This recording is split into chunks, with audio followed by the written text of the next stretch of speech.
పండుగ చేసుకునేది. ఊర్లో ఎవరింట్లో ఏదైనా కష్టం వచ్చింది అనుకోండి, ఊరంతా పంచుకునేది. అవునా కాదా? ఇంతకు ముందు చూసిండ్రా మీరు చిన్నగా ఉన్నప్పుడు?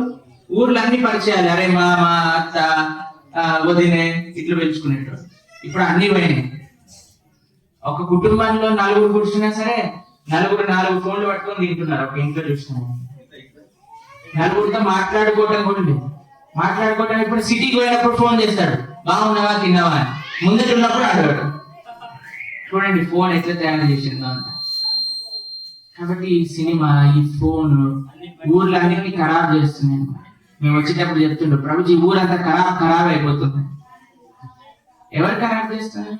ఊర్లో మనుషులు ఎట్లున్నారో అట్లనే ఉన్నారు, ఊరు ఎట్లుందో అట్లనే ఉంది. కానీ ఏది మారింది అని అంటే, మనం ఏం చూస్తున్నాము, ఏది వింటున్నాము, ఏం మాట్లాడుతున్నాము. ఇంతకుముందు ప్రతిరోజు అందరూ గుడికి వచ్చేవాళ్ళు.